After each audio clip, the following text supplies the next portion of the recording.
So hi there guys, I've got myself a new digital DSLR camera. This is the Canon 550D, also known as the Rebel T2i in America. This is a wonderful camera with which can take 1080p video, which is what I need. Right? I only got the body, and I bought this expensive Canon lens separately. Alright, the original one is much smaller and only weighed 200 grams. This one weighed 600 grams, and the body only weighs 500 grams. So the lens actually weighs more than the camera, and this lens also costs more than the camera. Alright, but if I were to look back in 3 years' time, the lens will still be very good lens and maintain its value. I can still sell it back and get a lot of money for it, whereas the body will cost nothing, and there will be probably much better camera in the market and for much lower price. Well, the quality of the camera in the future will be much better than any top class camera available today. So I can just sell this and then just get myself another body. So why I bought the EOS 550D as opposed to the D7000 Nikon, or the D7 or the 50D or 60D, is because this one weighs less, so I don't have to carry so much weight, and also it costs much less, right? And also the quality is pretty much the same for D7. This camera, it uses the same CMOS sensors, so the result is the same. The only difference with those cameras is they got a much better display here. It's much easier to use because they all got all these nice metal bodies, much brighter screen, and takes faster shots, like takes 6 frames per second as opposed to 3 frames from here, and stuff like that, right? So it's easier to take shots, I would say, yeah. But then it costs twice the price. All right. So what I prefer to do is buy a cheap body and an expensive lens, as opposed to an expensive body and a cheap lens, which in 3 years' time, the cheap body will be worthless, and so will be cheap lens. But in 3 years' time, the lens still maintains its value, and I can replace the body and I can roll with it. Okay, so because I bought this lens, it weighs a lot and it's straining a lot my arms because it tilts forward and the body is very short, so only comes up to this part of my arms, my hands. Okay. What I'm going to do is buy this battery grip. It's only 500 Hong Kong dollars. You can hold it like this, turn the knob, and it's a battery compartment here. So you can put 2 batteries, can last you 2 days. And that will give you extra weight to balance out the head.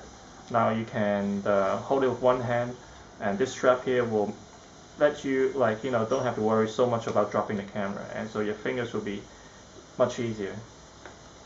Right, you can also put this inside with a 6 AA battery, so which is a nice thing. You carry that, you put it inside my bag, and if you're gonna trip, you really run out, you're safe. So the problem with this setup is that now you cannot put it flat on the table. Alright, you put it like this, it tilts forward.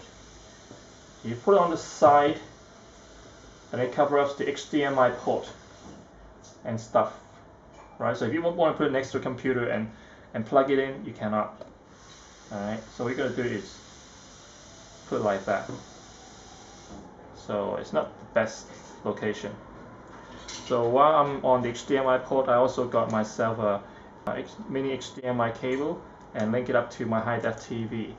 Right, because watching high def video and pictures is nothing compared to watching on the high def TV. I mean, I try watching it on the computers, but watching on TV is really sharp, so I really like that. So I also got myself a remote control, so I can take photos while it's on the tripod. I've got the bag for this. So it's a pretty nice bag. And I got this tripod, so I'm just going to take a picture of the tripod, took it out for you, have a look. So this is the tripod. It's very nice tripod, and it's really cheap, $150.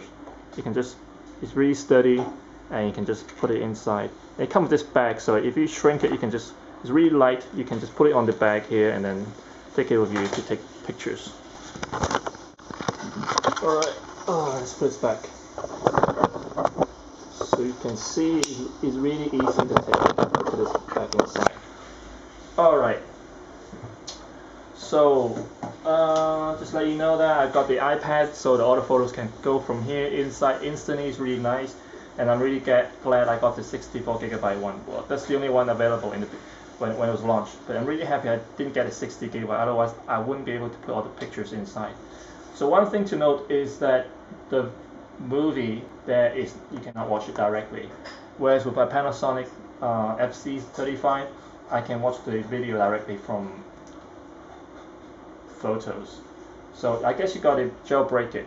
Alright, so enough said. So the purpose of this video, another thing, is to test the picture quality.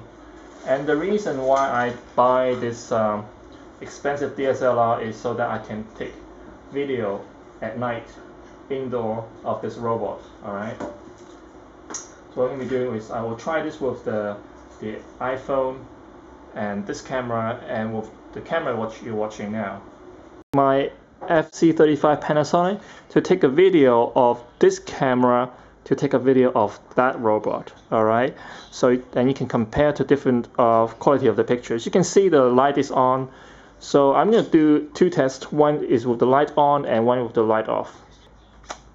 I'll put the live views on first, and okay, get the remote. So as you know, the DSLR do not focus automatically, so it's already ticking. So here I go.